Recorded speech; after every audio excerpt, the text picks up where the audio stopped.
Hello প্রিয় শিক্ষার্থী বন্ধুরা, আশা করি তোমরা সকলে খুব ভালো আছো। তোমাদের মধ্য থেকে যে সকল শিক্ষার্থী 2024 সালের এসএসসি ও সমমানের পরীক্ষা দিয়েছিলে, তোমাদের পরীক্ষার খাতা দেখা প্রায় শেষ। অনেক শিক্ষকেরা তোমাদের খাতা দেখে খাতাগুলো বোর্ডে পৌঁছে দিয়েছে। এখন তোমাদের খাতাগুলোর নম্বরগুলো যোগ করে বোর্ড কর্তৃপক্ষ ওয়েবসাইটে সাবমিট করছে।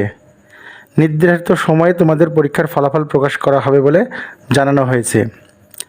কয়েকজন শিক্ষকের সঙ্গে কথা বলে জানতে পারি যে তোমাদের খাতাগুলো খুব নিবিড় পর্যবেক্ষণ করে নম্বর প্রদান করা হয়েছে।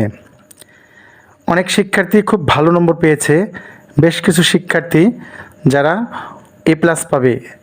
এর মধ্য থেকে কিছু শিক্ষার্থী আছে যারা বিভিন্ন গ্রেডে পাশ করবে এবং কিছু শিক্ষার্থী আছে যারা ভালোভাবে লিখতেই পারেনি, সেই সকল শিক্ষার্থী ফেল করবে। কয়েকজন শিক্ষকের সঙ্গে কথা বলে জানতে পারি যে তোমাদের ব্যবহারিক পরীক্ষার নম্বরপত্রগুলো বোর্ডে পৌঁছে দেওয়া হয়েছে।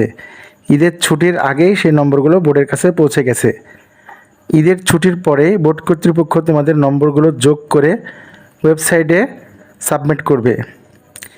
খুব কঠোর নিবিড়ভাবে এই সাবমিট কাজ সম্পন্ন করা হবে, কারণ বিগত কয়েকটি পাবলিক পরীক্ষায় দেখা গেছে যে সামান্য কিছু ভুলের কারণে বেশ কিছু শিক্ষার্থীর রেজাল্ট ফেল আসে। তাই এবার যেন সেই ঘটনাটি না ঘটে, সেজন্য খুব নিবিড়ভাবে তোমাদের খাতাগুলো পর্যবেক্ষণ করে নম্বরপত্রগুলো ওয়েবসাইটে সাবমিট করবে এবং নির্ধারিত সময়ে তোমাদের ফলাফল প্রকাশ করা হবে। তো প্রিয় শিক্ষার্থী বন্ধুরা, তোমরা টেনশন করো না, তোমাদের রেজাল্ট ভালো হবে। তোমাদের অনেকের রেজাল্টই ভালো হবে, পাশের হারটা এবার বেশি হবে বলে ধারণা করা হচ্ছে। শিক্ষা বোর্ডগুলো তোমাদের রেজাল্ট প্রস্তুতে এখন ব্যস্ত রয়েছে। দেশের 11টি শিক্ষা বোর্ডে একসঙ্গে তোমাদের রেজাল্ট প্রকাশ করা হবে বলে জানানো হয়েছে।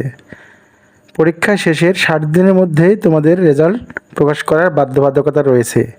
সেই বিষয়টি মাথায় রেখে শিক্ষা বোর্ডগুলো তোমাদের রেজাল্ট প্রস্তুত করছে। তোমাদের সবার পরীক্ষার রেজাল্ট ভালো হোক এই শুভকামনা করে আজকে এখানে শেষ করছি। ভিডিওটি দেখার জন্য ধন্যবাদ।